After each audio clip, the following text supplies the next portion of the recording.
ഇവിടെ എന്തുണ്ട്? യഹോവന്റെ പക്ഷത്തുണ്ട്. എന്നെ സഹായിക്കുന്നവരോടുകൂടെ. അപ്പൊ സഹായിക്കുന്നവരുടെ കൂടെ എന്തുണ്ട്? ദൈവം നമ്മുടെ പക്ഷത്ത്. അപ്പൊ പല വ്യക്തികളും നമ്മളെ സഹായിക്കും. അതിന്റെ പുറകെ കളിക്കുന്ന ആരാണ്? ദൈവമാണ്. നമ്മളെ ഒരിക്കലും അറിയാത്ത വ്യക്തിയായിരിക്കും നമ്മളെ സഹായിക്കുന്നുണ്ടാകുക.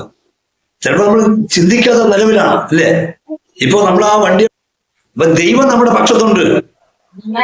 എന്തെത്തില്ല? നമ്മള് എന്നെ സഹായിക്കുന്നവരുടെ കൂടെ എന്തുണ്ട്? യഹോവ എന്റെ പക്ഷത്തുണ്ട്. അപ്പൊ നമ്മളെ പലരും സഹായിക്കുമ്പോൾ, പലരും നമുക്ക് വേണ്ടി ഓരോ കാര്യങ്ങൾ ചെയ്യുമ്പോൾ, നമ്മളെ സംരക്ഷിക്കുമ്പോൾ, ഇതിന്റെ പുറകിൽ എന്നും ആർക്കാണ് നന്ദി പറയേണ്ടത്? ദൈവത്തിനാണ് നന്ദി പറയേണ്ടത്. ദൈവമാണ് എന്റെ പക്ഷത്തുള്ളത്. ദൈവമാണ് അത് ചെയ്തിരിക്കുന്നത്. ദൈവം പ്രവർത്തിക്കുക. അത് നമ്മളോട് യഹോവ നമ്മുടെ പക്ഷത്തുണ്ട്. എന്നെ സഹായിക്കുന്നതിന് കൂടെ യഹോവ എന്റെ പക്ഷത്തുണ്ട്. ദൈവമാണ് അത് ചെയ്തുകൊണ്ടിരിക്കുന്നത്. അങ്ങനെയാണെങ്കിൽ നമ്മളെ സഹായിക്കുന്നത് അത് ദൈവമാണ് പ്രവർത്തിക്കുന്നത്.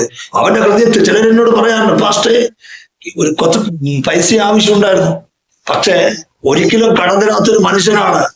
എന്നാ നീ എടുത്തോ, നീ ഉള്ളപ്പോ തന്നാ മതി എന്ന് പറഞ്ഞിട്ട് കൊടുക്കാറുണ്ട്. അതിന്റെ അർത്ഥം എന്താണ്? യഹോവ എന്റെ പക്ഷത്തുള്ളത് കൊണ്ട്. പ്രൈസലോ, യഹോവന്റെ പക്ഷത്തുള്ളത് കൊണ്ട്. അപ്പൊ ദൈവം നമ്മുടെ പക്ഷത്തുണ്ടെങ്കിൽ നമുക്ക് എന്ത് ചെയ്യേണ്ട ആവശ്യമില്ല? പേടിക്കേണ്ട ആവശ്യമില്ല.